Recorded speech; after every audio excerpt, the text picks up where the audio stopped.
This is the Extensionists, Conversations with Great Thinkers in Agriculture. I'm Toban Dyck. And I'm Whetter.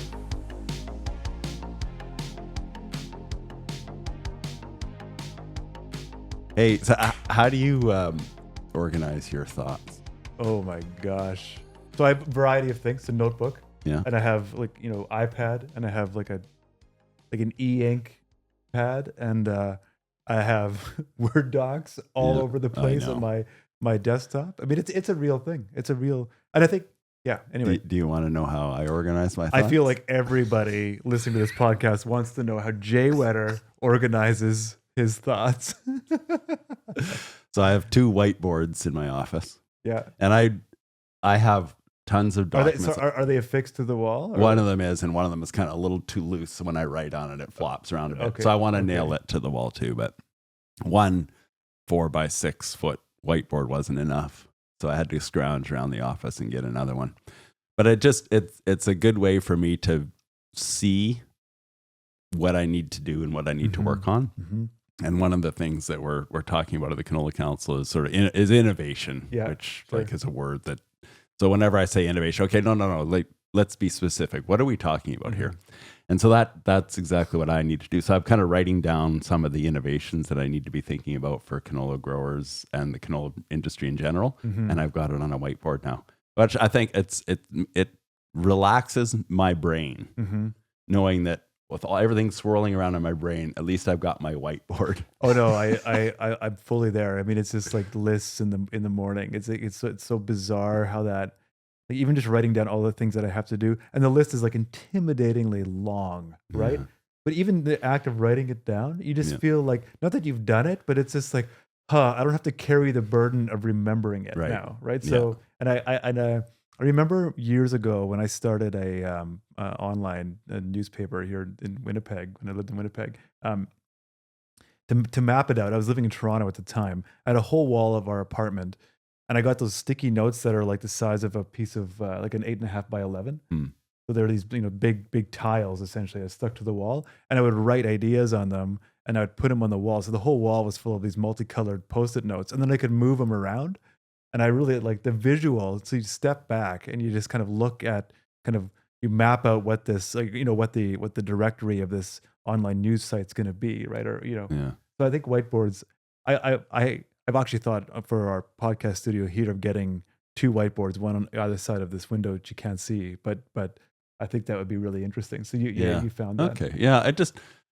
We're going to talk to our guest Cees Leeuwis about process. Yeah. And it just kind of made me, I don't know what he's going to say, but it just, in my mind, one of the key parts of my process now has become this dang whiteboard, which sounds so retro. And the markers stink, which is a bit of a problem. It means they're probably effective.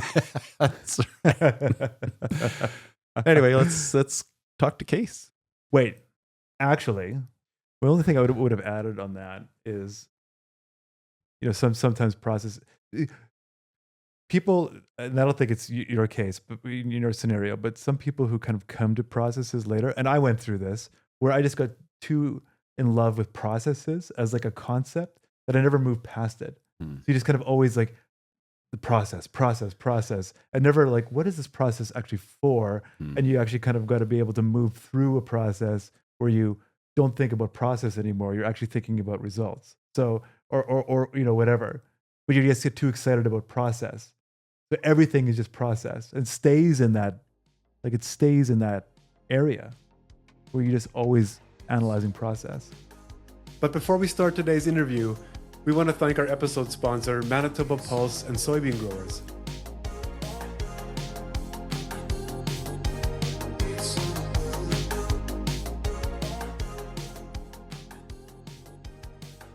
Stay ahead of the season with the Bean Report, your source for timely in-field insights from the production agronomists at Manitoba Pulse and Soybean Growers.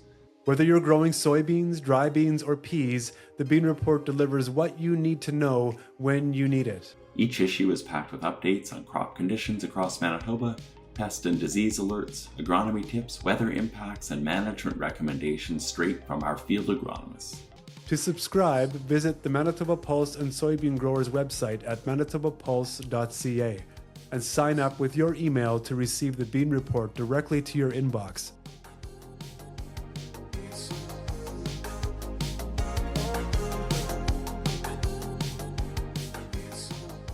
All right, welcome. We have our guest today is Cees Leeuwis, and Cees is professor of collaborative research, communication, and change at Knowledge, Technology, and Innovation Group at Wageningen University in the Netherlands. That was a fairly long title, Cees, but we're so glad to have you with us. Toban actually met you in Guelph, or heard you speak. Sure, yeah. Let's say that. Yeah. So how did that go? What was that meeting like? I mean, the conference itself was fantastic, and I really enjoyed what you had to say at the conference. Just kind of, I mean, even the stuff that we were talking about before the recording started here, just chatting about the systems and kind of your very kind of thoughtful, kind of intellectual approach to extension is really kind of, I like it, and I think we're gonna dive into it right away. So, but first we have to talk about skating. So we got to talk about skating first. Scaling. Yeah, skating. Yeah. Skating, like well, I mean that everyone knows, having just watched the Olympics, how good the Netherlands people are at speed skating. Skating, okay. Skating. I thought you were talking about scaling, which is, like extension started off with adoption and diffusion of innovations, and now everybody's talking about scaling. But skating, yes. Skating is a great sport, yes. And Canada is quite good at it too. We are, for sure. Yeah, we often medal in it. Yeah. I live on one of the rivers in Winnipeg called the Assiniboine River, and right now today there's a skating trail, 6.8 kilometers of skating, and then you go down the Assiniboine and then down the Red River. So there's two main rivers in Winnipeg, and there's a big long skating trail, which is quite enjoyable. Have you done it, Toban? I have. So isn't it one of the longest in Canada, or is like it's got to be now? It has a title. Yeah. Like when they have the full length groomed, it carries a bit of weight to it. But I don't want to spoil your, 6-7 kilometers thing. But in the Netherlands we have this race. It's a 200-kilometer race, ice skating race. But unfortunately, it's only happening once every 20 years or so, because climate change is kind of spoiling it. But we have all this province in the Netherlands which is full of canals and lakes, and when there's a serious frost, you can skate on it, and we have these big races where thousands of people participate. That sounds amazing. Yeah. Wait, is it go for 200 kilometers? Yeah. 200 kilometers across 11 cities. It's called the 11 City Ice Skating Tour. And the guy who won the race in 85 and 86, he moved to British Columbia. He's a Dutch farmer who moved to British Columbia and now has his own dairy farm over there, including an ice skating ring, I think, a natural one. But I'm jealous that you're able to skate right now, because here we have had a bit of frost, but no serious ice on the lakes or the canals. Well, it is coming here too. Maybe not so much Winnipeg, but Ottawa, our capital city. Mm-hmm. They often skate on the Rideau Canal. But 2 years ago, they couldn't skate at all because it didn't freeze enough. Mm-hmm. And I think they may be skating a bit this year. But yeah, there's the season for skating in Ottawa on the canal is greatly diminished, sometimes right down to zero. Yeah. Yeah. No, it's a lot of fun. Do you skate, Jay? I have, yeah. I didn't. I skated 2 or 3 times on the river so far this year. Oh yeah. Yeah. So if you do the complete circuit, it's 13 kilometers, 13 point whatever. Wow. Yeah. No, it is nice. Fun. Not 200 though. No, it's. I did it twice, three times, but I didn't finish the first time I tried. And do you stop at each town and stay overnight and have a drink, or do you do the whole 200K in one day? No, you have to do it in one day. You have to. That's amazing. You have to, Like an ultra marathon for skaters. Yeah, it is. Yeah. So I And they do it in 6.5 hours. Is that what they do? 6.5 hours. Well, that's the race, the professionals. Okay. oh geez, All right. yikes! Yeah. That's wild. My wife and I did a. I mean, they call it a triathlon it's called the Beat the Cold Triathlon in Winnipeg. Very short distances. It's a 5-kilometer run, 5-kilometer bike, and a 5-kilometer skate, all along the Assiniboine and Red River, in the heart of a routinely frigid winter. So it's super cold, and it was like the day that we did it. It was a few weeks ago. The winds were just. I was like, the winds were crazy, even for just pedestrians in the city. People were talking about the winds. And then when we skated down the Red, so the one, it was there and back, it wasn't the loop. We skated to the end point, and it was against wind, and you could just barely move. But then on the way back, because the wind was on our backs and it was so strong, it was scary fast. Like I didn't even have to move, and I was just flying down the river. Yeah.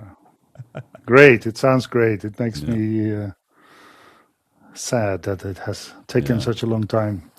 Yeah. Because this ice skating tour is now 28 years. The last one, 28 years ago, I think. Is that right? Eh? Which is a record. So it's been held like about 25 times since the 1900s or something. So on average, every 4, 6, 7 years. But in the past 25 years or 8 years, we haven't been able to organize the tour. So not to get hung up on this, but every year, is there a committee? Is there a group that's just kind of waiting that like they're ready to put it together? No, they're fully prepared. You know, they're standby every winter, and they have all these what do you call it, plans and safety plans, and it becomes every year it becomes bigger because of stricter rules and legislation and all that stuff. So they're prepared. Those people that are supposed to watch the quality of the ice, they're being trained every year. They have meetings every year. Because they have to be able to organize. If it starts freezing, they have to be able to put the whole thing in motion in a week's time. Right? Yeah. So wow. What is it called? What's the race called? It's 11 City Ice Skating Tour. 11 City Ice Skating Tour. Okay. I bet there's some great videos on YouTube. Oh yeah. I'm going to look it up. Yeah. And while you're looking that up, you're going to jump to the next topic. Do it. So Cees, you wrote a manual on agriculture extension, or you updated it. Yeah. Let's be clear. But exactly. So it was first written in the 1970s. Yes. Is it a publication of Wageningen University or the Dutch government? Yeah, well, it's now published by Blackwell. The first editions were written in Dutch, then by Professor Anne van der Ban. He was the one who sort of established the field of extension studies in the Netherlands, which was in 1964. Okay. And he wrote originally a Dutch book, and then later had an English version with Blackwell Science. Blackwell. But it was an all Wageningen book, yes. And Anne van der Ban. I was born. I was barely born when he wrote his first book, but I studied sociology in Wageningen, became familiar with the work of Van der Ban, and the thinking, of course, in that Department of Agricultural Extension Studies has evolved considerably. So he is a very generous man, and he offered me that I could sort of write the third edition of his book. He did himself. He did 2 editions, and but this is quite a while ago, right? The book I rewrote the book in the newest version was published in 2004, and then an electronic version was published in 2013. Okay. Well, so it's already quite a while ago. What we want to get into is how extension has changed Even from 74 to 2004, and then even obviously now from 2004 to present. So in your experience in writing this book, what would you say are the significant changes in the way we approach agriculture extension? Yes. So when agricultural extension started, it was very much, about the word. The word already says it, extending the message from the university to practice, and practice was farmers, right? So the idea was that there's all this knowledge and technology and new ideas developed in science, and the idea was to extend it into society. There's a big concern with how messages and technologies from science get diffused into society. But it was very much, the focus was very much on, knowledge transfer, technology transfer, and enlightenment, right? In Dutch, the term extension literally means, it's voorlichting, it literally means holding a light in front of somebody. Oh, interesting. Kind of assuming that person is in the dark and that we as scientists are in the light, right? So it's kind of a bit of a paternalistic flavor to it. Can you say that word again? Cees, what is that word again in Dutch? Voorlichting. It means holding a light in front of somebody. Yeah. Literally. Voorlichting. Yeah. Great. But yes, paternalistic. Yeah. Right. Yeah. A bit paternalistic and science thinking that they know it all, and that farmers. Of course, we discovered that. Over time, you discover that many messages and ideas that are communicated from science to practice do not really land, right? So farmers have all sorts of considerations to do things differently. In a lot of African countries where I work, you have Western scientists coming with Western ideas and Western values, all about, maximizing production and maximizing profit, and trying to sell their ideas through extension in African countries, and these messages did not fit at all sort of the context in which they were supposed to be used. So farmers had different logics, different values, different experiences, totally different situations. So increasingly the thinking and extension, the first period was sort of how do we get messages across, how do we communicate effectively with farmers so that they do what scientists think is good to do. But later on, we started realizing, how can research and scientists, how can they start to produce more relevant messages for farmers, right? So the focus shifted towards communicating the other way around. So how can we use experiences and ideas and values of farmers to inform researchers about how they can improve the relevance of their research, right? So we came to look more as not a one-way street from research to extension to farmers, but a two-way street, also from farmers back to research, and increasingly so. We came to look at that as a system, right? So you have a system of researchers, extensionists, farmers, and later on also, policy, the private sector, the value chain parties, and how can you organize communication within that system to make the system more resilient, or to make it improve, or to improve the outcomes of that system. So that was kind of, over time, extension developed into how to manage this innovation system, or this system where farmers, researchers, policy, etc., interact to improve the system. So that was sort of the second wing, but now we're I think we have even gone a bit further, because we realized that we in the Netherlands, we have a very strong system, or we had, I must say, we had a very strong system with very strong interaction between farmers, policy, research, etc.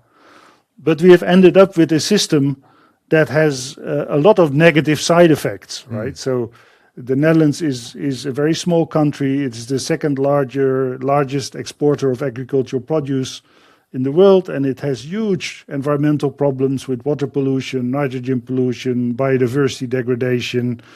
I can explain more about that, but the system is really in crisis. So now the question is much more: how do they transform the system? How do we change the logic of that system? And that, of course, in African settings, that is also the case. In Africa, there's still a lot of poverty and disease and problems which are not sort of accidental, but they are kind of reproduced by how the system is organized. So if you really want to develop agriculture, you need a transformation rather than just better interaction. You need to change the logic of the system. So we have now, and that's also where the term social or institutional innovation come in. If you want to change the logic of the system, you do not only want to change farmers, you need to also change the value chain, the supermarkets, and especially the interactions between all these players and the way the logic through which they interact. So we're now yes. Well, I just wanted to know if because I get the sense maybe in Europe that and this is kind of a lead up to a question, but I feel like we're back in a situation where the government wants to do these things for the system, and is it coming back to a paternalistic style where the government needs to address all of those issues you listed, and then they're kind of pushing an agenda on farmers? Oh yes, they're trying. Well, they're pushing. They're not using extension anymore because the Dutch government has completely privatized extension, right? So the government, we used to have a public extension system, which worked very well after the Second World War, where the whole mission was to improve to increase food production, never hunger anymore, as in the Second World War. So we had we had the European Union, we had guaranteed prices, we had land reclamation, we had massive government intervention in extension and research, and so the government very effectively supported farmers in a particular direction. But then all these negative side effects started to occur, and the Dutch public said, why are we paying farmers an extension, more or less to destroy the environment? That was kind of the perception. There was no longer a political agreement that the direction in which agriculture was going was desirable. So public support for things like public investment in extension kind of disappeared. There was also the times of Margaret Thatcher and Ronald Reagan, which was everything was supposed to be done by the market. So extension actually was completely dismantled. Public extension was dismantled, and now we have only private extension. So what the government now tries to do, it tries to regulate, right? It's if we have environmental problems, the government is trying to regulate farmers, basically. It's putting ever stricter regulations, by which actually the government makes farmers responsible for problems that are not only caused by farmers, because the farmers are in this system. Sure, we're in an open market where supermarkets or food processors, they just buy the cheapest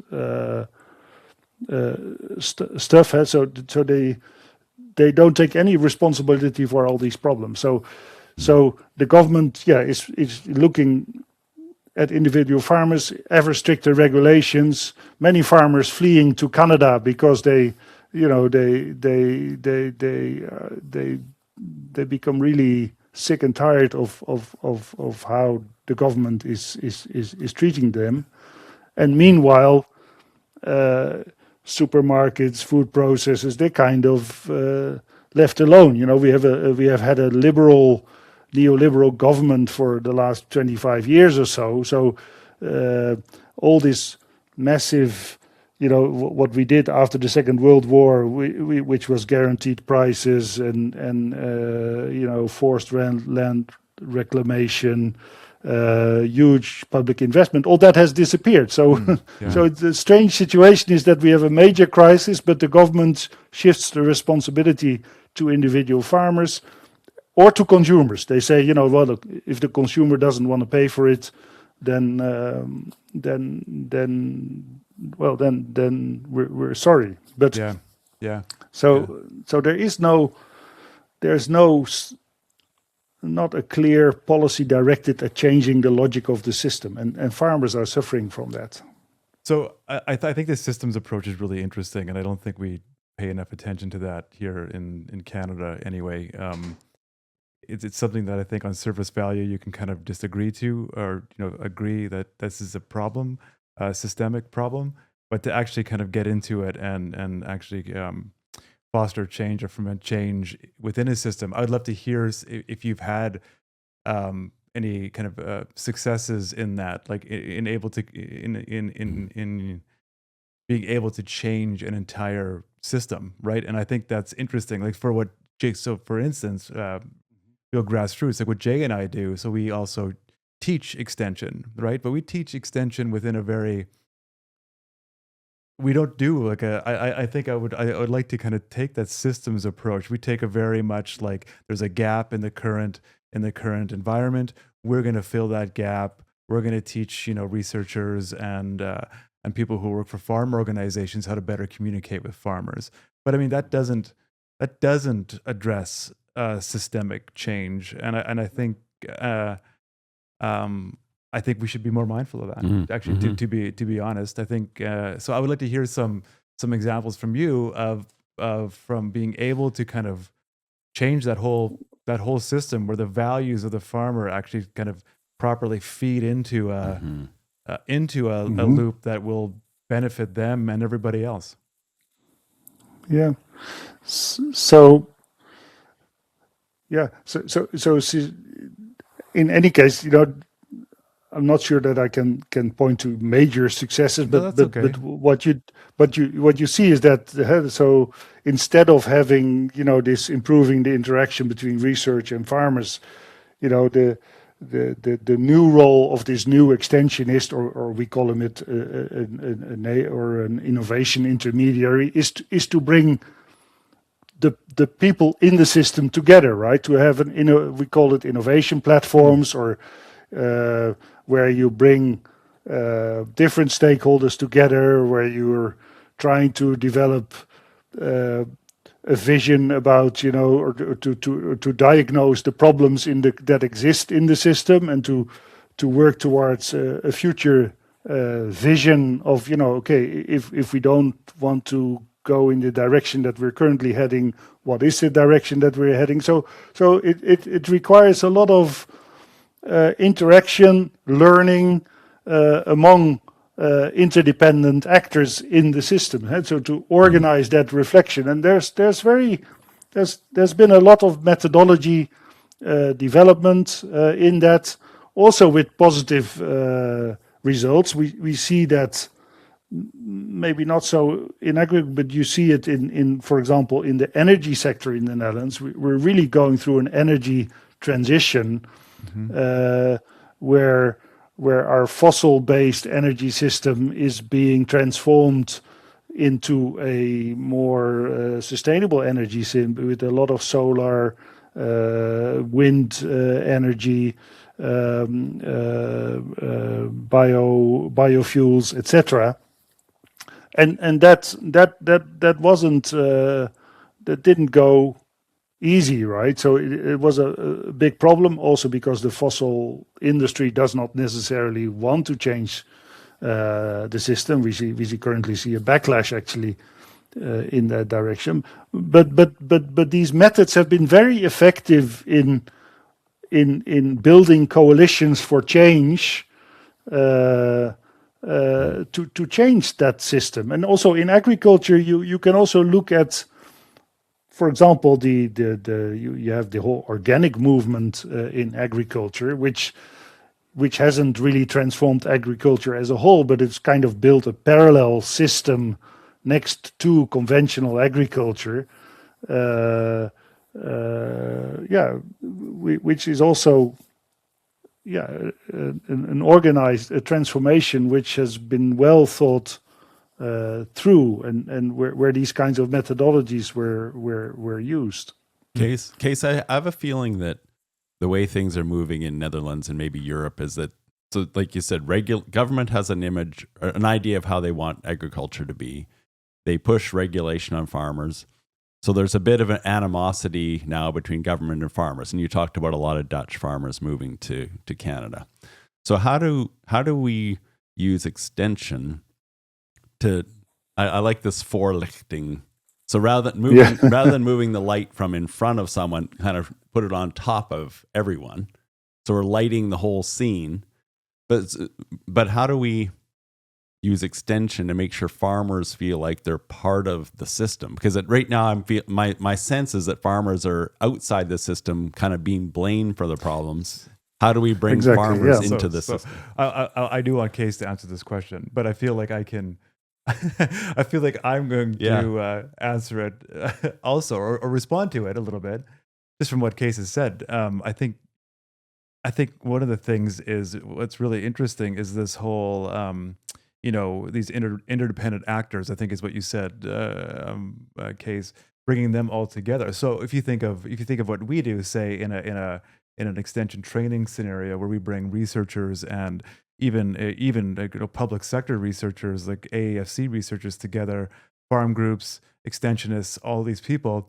What we're missing is farmers in that room. So you bring all these interdependent actors into that same room. And you chat with them about ag extension, and I mean, so then you have this. I mean, I want you to answer the question too, Cees, but I was just feeling you're inspiring me to answer it on your behalf. So no, I like that, Toban. That's good thinking. It requires that that governments and the private sector also see their own role in this. So I mean, farmers are producing, at least Dutch farmers, they're sort of, they're producing in a world market setting. We have a very export-oriented economy,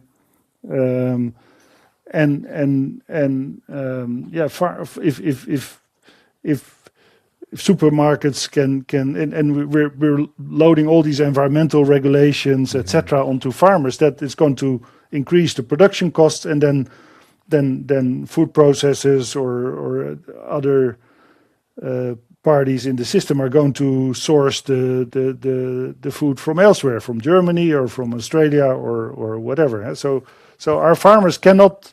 There's a feeling among farmers that there's not a level playing field, and that indeed all the problems are offloaded to them. And if you want to change that, then policy has to recognize that it's part of the problem. That it's not just farmers that need to change. Policies need to change. The rules of the market need to change. Maybe all the parties in the system have to see it as their responsibility to make it possible for farmers to produce in a more sustainable manner. That is the problem in the Netherlands. But it has to be also profitable. Like, farmers need to be able to make a living at this. Yes, exactly. So the whole sustainable economic. Gotcha. Yeah, that also means that pricing systems perhaps need to change, right? And that farmers maybe start to produce not just agricultural food, but also that they produce biodiversity and that they get paid for that, or that they produce clean water and get paid for it. So you need to really rethink what it is that we want agriculture to produce in the Netherlands. And maybe it's difficult in the Canadian context. You have such a huge country, to imagine the problems. We are a very tiny country. We have 18 million people, but we have 100 million chicken, 11 million pigs, 4 million cattle, and 1.5 million goat and sheep. So and we use twice the land that we have in the Netherlands to import animal feeds from Brazil and Thailand, etc. So we have a huge problems with animal manure, for example, which are polluting water. They're producing. There's lots of nitrogen emissions which are damaging our nature reserves, and there's lots of competition for land. So our farming system is indeed in crisis. If you and probably those problems. I'm sure you have also problems with pollution, etc. But they're not as serious as they are in the Netherlands, I guess. And in fact, and that's partly because of our own legislation. The Netherlands, we can no longer build houses in the Netherlands because according to European and national law, we first need to reduce our nitrogen emissions. So our airports can no longer increase production. You need to buy, you first need to show that you reduce nitrogen emissions, and then we can build houses or airports or whatever. So Europe, the EU or European Commission, they tell the Netherlands that you can't build until you get your nitrogen under control. No, it's more or less. It's so Europe tells us we need to protect nature.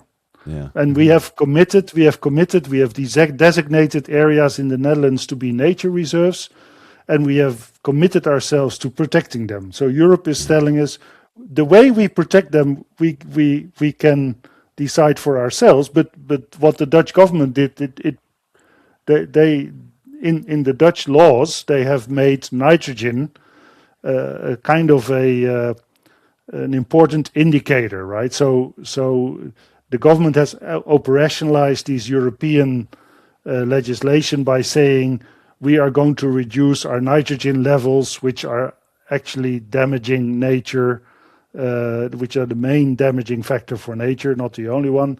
So we're going to reduce them by so much %.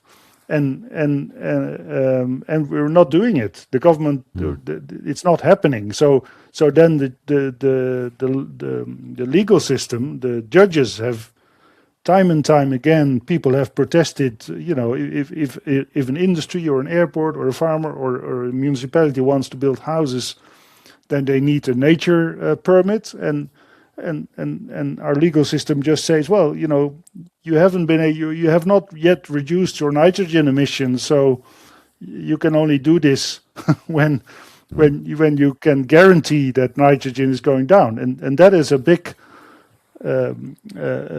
issue in the Netherlands. So, do you think, Cees, that the system needs to change before we can get farmers to buy in? Or is the system right? Like, are these rules right in your mind? And then the extension job is to bring the whole system in line. Well, for me, the extension. So I don't think we can focusing on individual farmers is one thing, but I really think we need to rethink our system. I don't think the system is right. The outcomes of the current system are not productive. We're also losing hundreds of thousands of farmers. We had 300,000 farmers after the Second World War. We have about 30 or 40,000 left, right? So we have had continuous scale enlargement. So the current system is also not good for farmers because they're competing against each other. Outcompeting each other. There's less and less farmers. Young farmers can no longer take over, especially not given all the environmental issues that are happening at the same time. So I think there's something wrong with our our system, and probably also with that legislation, which only focuses on nitrogen, right? And that's also far too monolithic look at it, and the role of communication, not narrowly extension, but the role of communication should indeed be to bring people together and to work towards a coalition for change, because systems don't change easily. That's also a political struggle in a way. If you want to, there's winners and losers if you change the system, and not only in the farming community, but also in the value chain and in the entire agricultural sector. So the role is to create that coalition and to strengthen that coalition, and that's also where research can play a role. So the title of my chair, as you mentioned it's collaborative research, communication, and change. So instead of focusing on extension, where I started my career, I'm now focusing on what role can research play in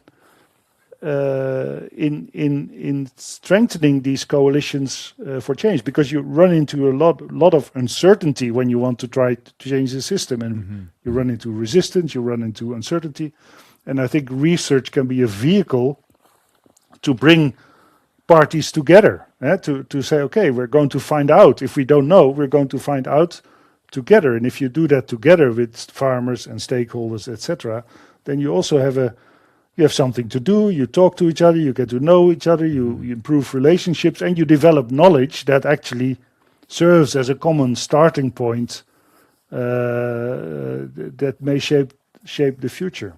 So do you, go ahead. So in all your years thinking about this, about change and systems, if you were given a clean slate today and you were asked to kind of create a system, in some ways it's an unfair question, and I fully appreciate that, because these things are inherently messy and in a good way, right? I mean, they're meant to be collaborative, and you have people involved, and it isn't just a very much like a foisting of a new roadmap onto a current, board.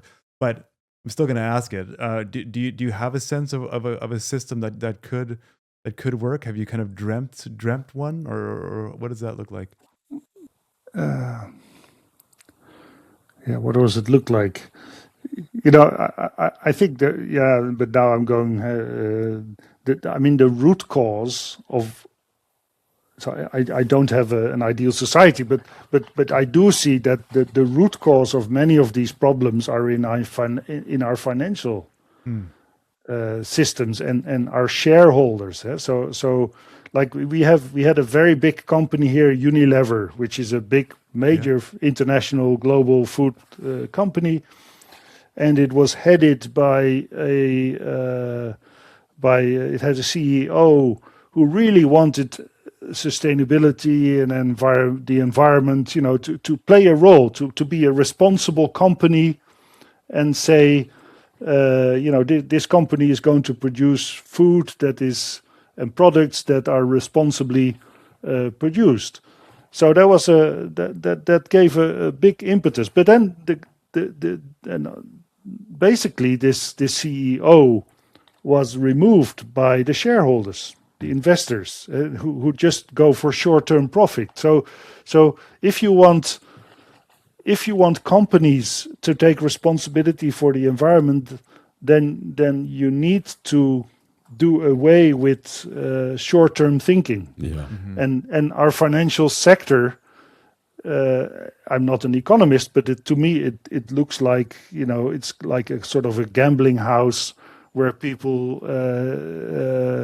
try to make short-term profits, and if the people who hold the shares of a company have no responsibility at all. They just buy and sell shares, right? So they don't take any responsibility for what the company is doing and what the company is producing, and the side effects that these companies produce. So I don't have an end vision, but I think you need to, if you want to fundamentally address the problem, then you need a system that can think long term.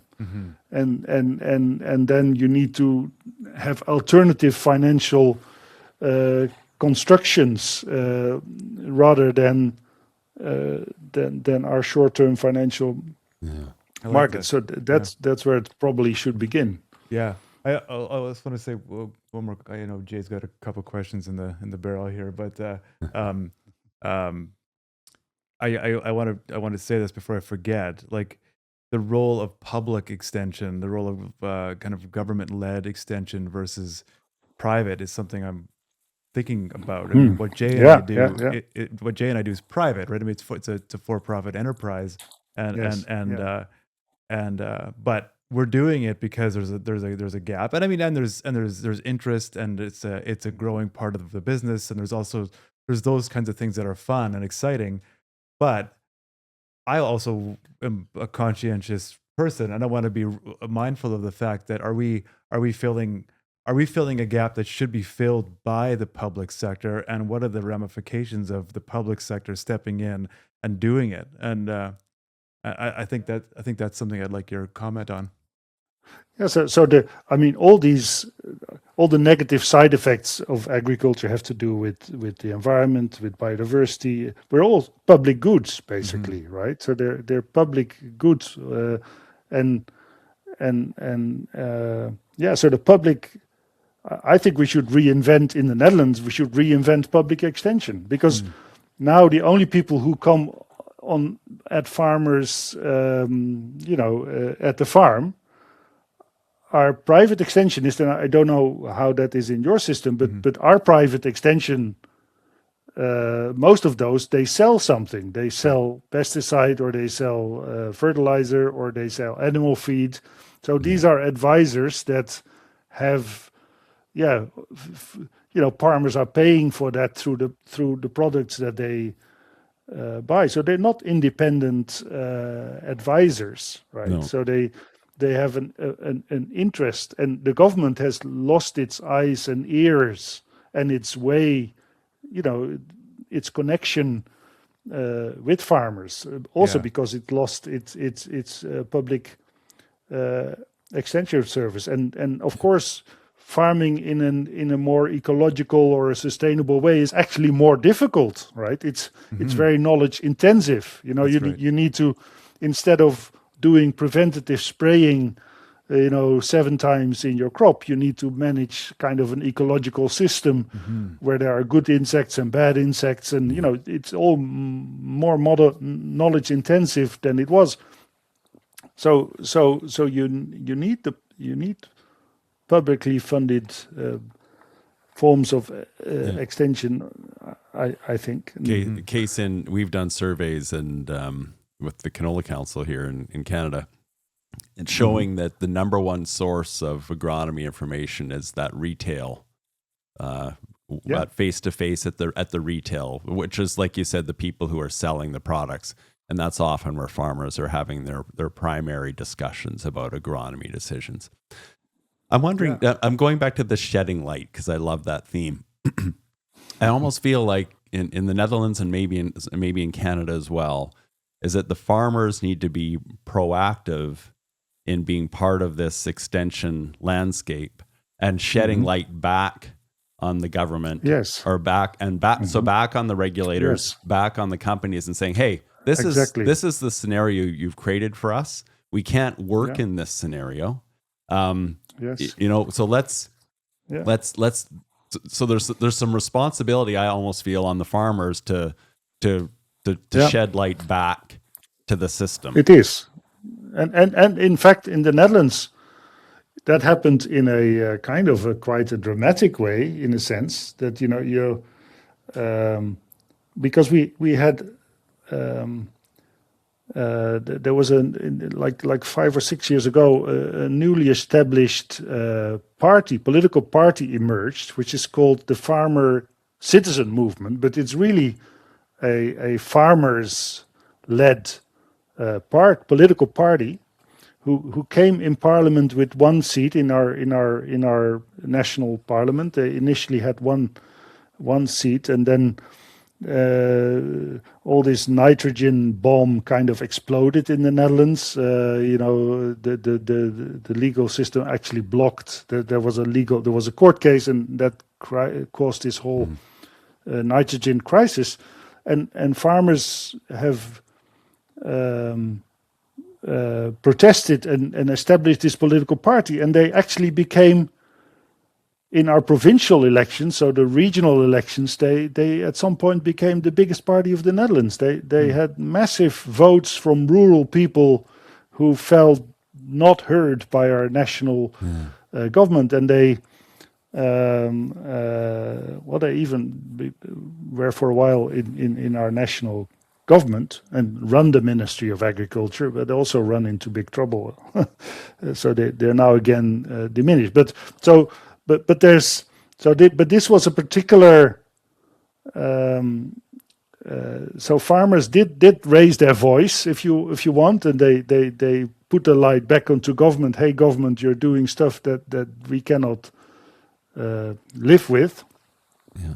But unfortunately, I think this is also, but this is my own opinion, this is also the farmers' movement that want to continue to do business as usual, right? So they are not the.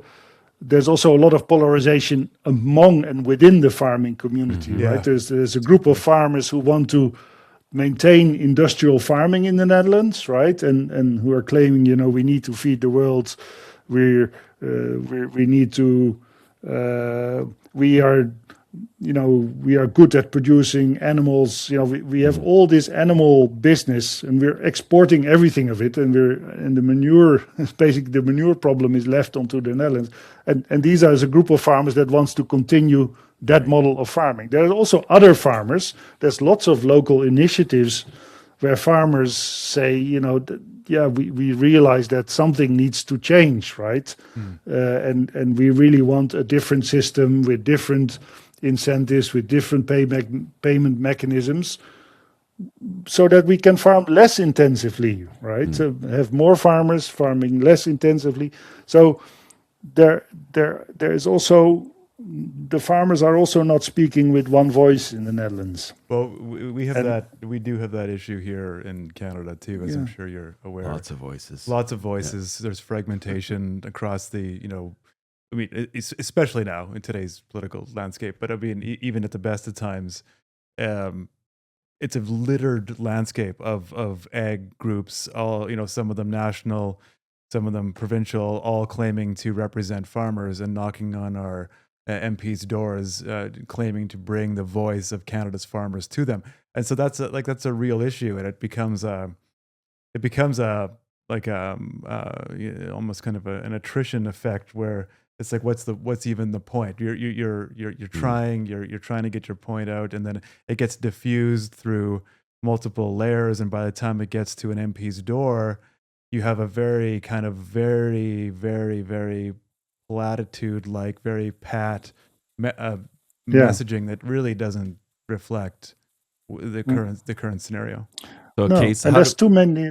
Sorry, I just wanted because I want to know then, building from that and what we've been talking about, what is the next step then to bring the farmers that recognize we need to change, the policymakers who need to understand how farmers work in this system, and then the private sector who delivers food or fuel ultimately to the consumers. What is our first step in working towards this system? Well, we need, the first step is to invest time to sit with each other and to develop a vision for a different system, right? To make a diagnosis together of what is wrong with this system, what are the root causes of it, where do we want to be, where do we want to go, to invest in real dialogue and interaction, right? So that is not happening. We have all these communities, there's kind of a polarized world where different groups of farmers don't talk to each other, where the government has no mechanism anymore to talk to farmers. And so there's a huge vacuum in terms of a capacity to bring people together and to develop this vision and to invest time in dialogue and joint research, etc., to build this new vision. And that's the new extensionist. So I think our discipline is no longer called extension studies, right? It's kind of communication and innovation, or communication and transformation. And that also reflects that there's a vacuum in terms of the people who can actually do that, have the mandate and the legitimacy and also the skill and the capacity to bring these people together and to build this joint vision and to negotiate. It's of course there's politics coming in, but it's a negotiation process. But somebody needs to do that, and it's not happening. It's happening a little bit at regional level, but it's not happening in our national at our national level. And I don't think so in ours either. They're just so, like Toban said, so many voices, so hundreds, thousands of voices. Yeah.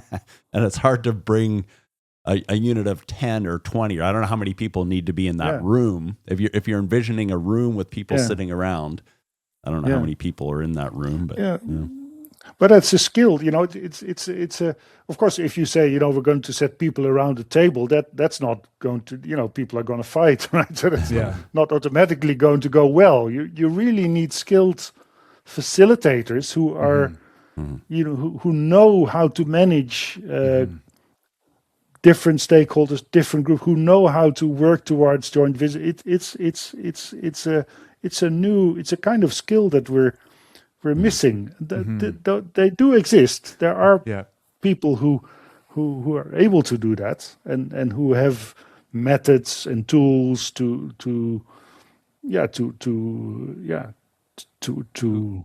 build relationships and to build joint visions. Yes. Who are those people? Like, we need to phone them up and say, "Can you organize a meeting for us?" Yeah. Well, yeah. So there is a profession that they are called. They're process people, process facilitators, dialogue experts. So there are people. It's all about processes. Huh? It's because it's very much a relational. It's about. The relationships between parties in the system, especially between government and farmers, have been damaged, right? So how do you repair damaged relationships?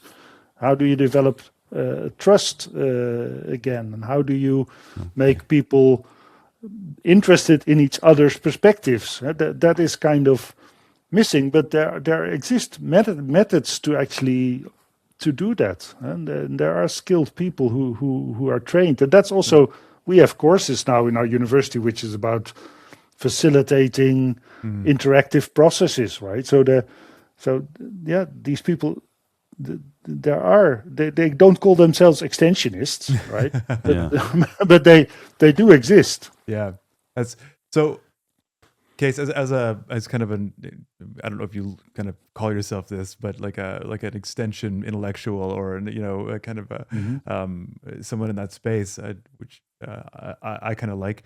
Are there others? Like, are there others? Like, if you think of like who Jay and I should talk to kind of next, like, who do you look to in that space, in that kind of intellectual extension communication space? Oh yeah, well yeah, there are definitely there are people like Lawrence Clerks, who's also a little bit from the Wageningen tradition, but he's now working in Chile. There's people like Andy Hall in Australia. There are people like Mark Schut, who works with the CGIAR on scaling. Sort of kind of the term that we currently is being used is at least in international agricultural research is scaling. We need to scale, not skating solutions, not skating. No, but it's so there's lots of people who also in the world of transformation who are thinking about scaling solutions, which again is a little bit less. It's not so systemic, right? So what we're trying to do is then to try and influence the thinking about scaling to make it more systemic, because you cannot scale one thing, right? It's kind of the wrong thinking again, that there's one solution to this complex problem. But anyway, the people like Mark Schut, who works with the CGIAR, and there's people from general innovation studies or transition studies, Derek Loorbach in the Netherlands, there's a lot of people who I think could be of interest.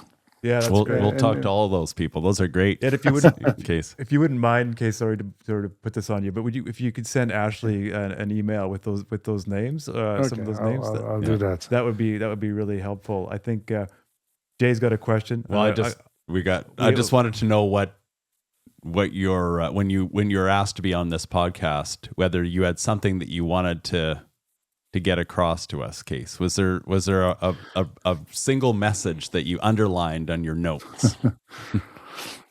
Well, no. I think I've been able to give that message. That we need to have a different that extension needs to broaden also as a field of study and as a practice. I think we can be much more useful if we're less focused on just the research farmer or the extensionist farmer relationships, but to think about the system as a whole. I think that is an important message. I think also another message would be to, that farmers are also looking at themselves as competitors, or there's very little attention in extension studies also for collective action, for example, or to maybe an example to make that a bit more clear. But so I've worked in Ethiopia, where where there's a lot of damage from potato diseases, right? So potato yields, there's late blight, there's what's the other disease?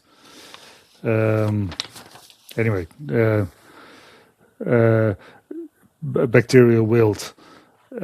And of course in Europe, we have all these farmers more or less spray preventatively to keep these diseases under control, right? So the farmers can solve that problem individually because they have access to technology, because they can afford to spray, etc. In Ethiopia, farmers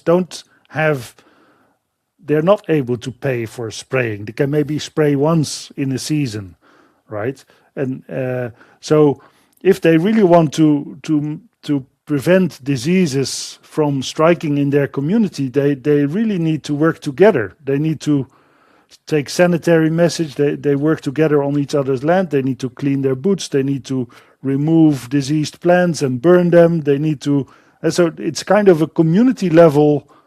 I mean, the disease is just going by wind and by water. So if you want to prevent the disease from spreading, you need to take action at the community level. You cannot solve that on your individual farm. You need to work together with your neighbors, etc. And I think that is also, if you want to fight a disease, but it's also if you want to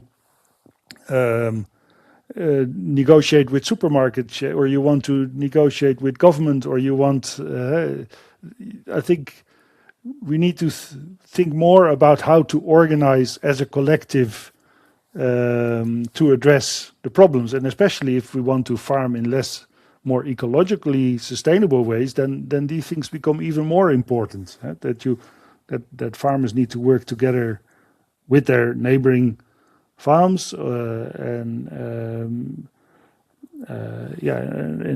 form kind of collectives in a way, because individually they are in a very weak position. Mm-hmm. Yep. Toban, do you have a last thought? I have many, too many for this for our time amount. But I mean, a few things. Case just rough shot. We are out of time, but certainly interested in the process of rewriting.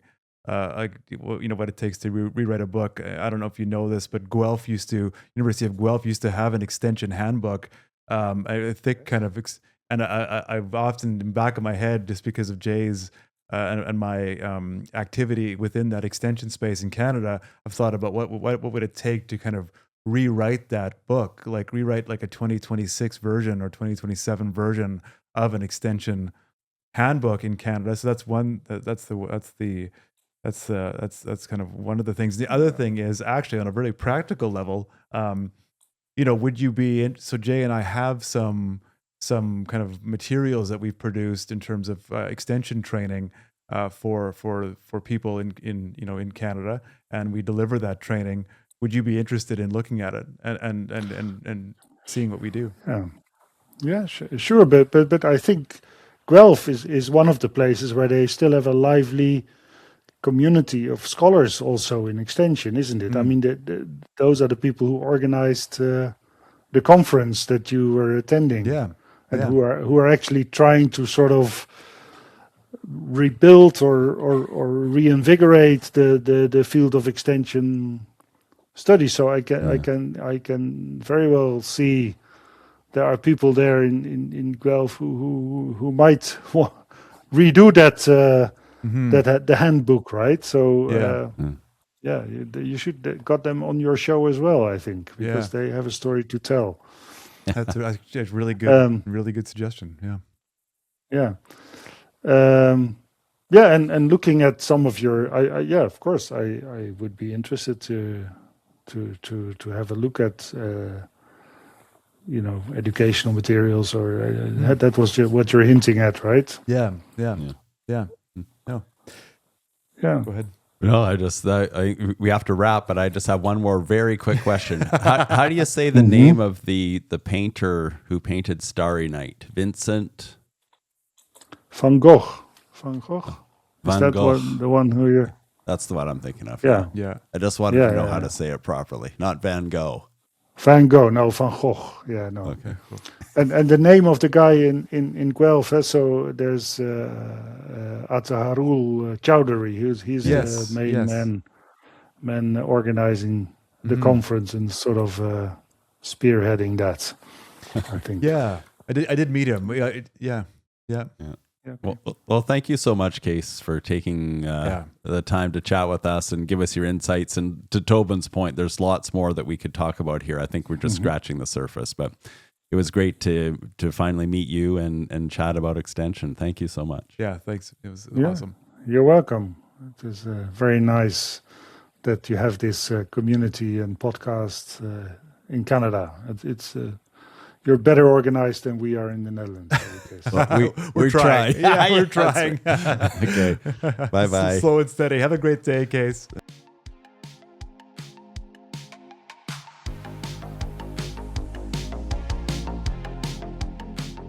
Hey there, listeners. If you're enjoying the conversations here on The Extensionists, you will probably love to get our newsletter.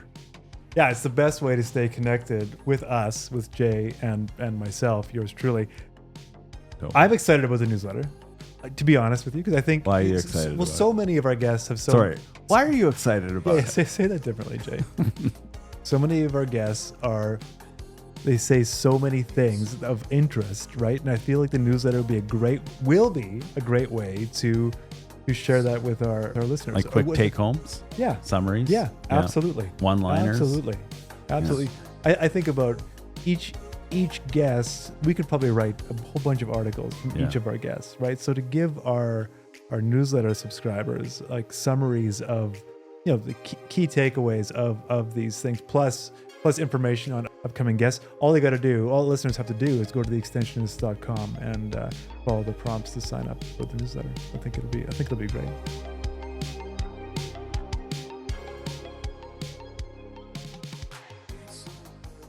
Well, that was a very good conversation, another good one, Toban, but I feel like you had a bunch of notes there. We didn't even get to them.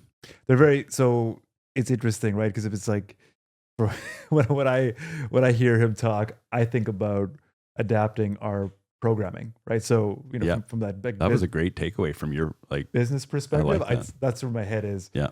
Like almost 100%. And I really like the space that he. And I don't know, you just never know, right? Is it just me today taking this in, or is it a general thing? But I like that whole, like the extension intellectual, right? Like it's a neat kind of thing, right? Yeah. It's in one sense hyper practical, in the other sense it's like, yeah, there's like armchair people thinking intellectually about extension, about communications and change, right? And I think that's it's really, and I mean he kind of embodies that. His approach to it, very thoughtful, very systemic, ostensibly systemic. Well, his recommendation on a process expert. Yeah. So when you asked that question, I mean it was a good question, but I'm like, it's us. I mean, I don't want to just tell the world that we're good at this stuff, but I mean at some point it's like, well, we do that, right? We do bring people together. We can chat with a variety of people. Not that we did the schooling and have the whatever, but it's like we have the experience doing it. Yeah. So I think. But so I've been on this empathy kick, Yes, which I keep yes. saying. So now I'm gonna leave that behind and go on my process kick. I like it. So beware. Jay's phases. Evolutions. I like it. Anyway, yeah. Stages. So my key takeaway from Cees, I mean, out of all the things he was telling us, was just this this process mindset to get government industry or government sort of processors and even the food service companies and farmers, all talking to each other in a way that advances food production, and in Canada, fuel production has to be part of it too. Mm-hmm. Yeah. I do want to think a little bit more about, because when I asked him what he would do in a perfect environment to create something, he started with finance. Yeah. Which I thought was interesting because it's something you kind of want to leave behind. Like you kind of naturally you think about it, it's like, okay, well, yeah, but he said it. He said it, so it must have it means something to him, and I think that's not to be ignored, right? Like the financial modeling behind these things and what that is, right? I mean, for governments, it's 4 years, right? For so what is that? Yeah, I don't know. I want to think about that a little bit more because he said it. It obviously is something he's thought and read a lot about, and that is a kind of a weak point, I think. Yes, especially when I'm looking at European policy from an outsider, quite obviously. But sometimes I think that all of these rules, they forget that these are all businesses that need to succeed. And he said sustainability, and my mind went to environmental sustainability, but I'm sure he was talking all about all parts of sustainability, including economic. And so the financial thing is something that is too often forgotten, but it's often the number one motivator for people. Yeah, and even just like and the role of public versus private. I mean, I know kind of what we're doing isn't, we're not selling goods, so the good is the training is what we're selling, but like the role of public extension, and so there's a case to be made that if we successfully fill that gap for the government, there's really no incentive for government to get back into it, right? So should that be the fight, or should that be the result, or should we be working towards governments getting back into that space? And I think there's no clear answer. I think it's just something, it's worthwhile to just remain cognizant of that, right? Yep. Yeah. Well, on that note, I mean, clearly there's lots more for us to talk about and lots more for us to do, so that's great. But yeah, it was awesome. Once again, thank you to our episode sponsor, Manitoba Pulse and Soybean Growers. Prepare for the upcoming growing season by checking out their latest fact sheets for growing field pea, dry bean, soybean, and even new crop introductions such as faba bean and lupin. These fact sheets provide important information for managing weeds, insects, and diseases in all annual legume crops. Visit manitobapulse.ca to find them. This has been the Extensionists podcast. I'm Jay Whetter. And I'm Toban Dyck. Till next time. This has been a Burr Forest Group production. We also want to thank the people working behind the scenes to make this podcast happen. Abby Wall is our producer and editor, Ashley Robinson is our coordinator, and Michelle Holden is our designer.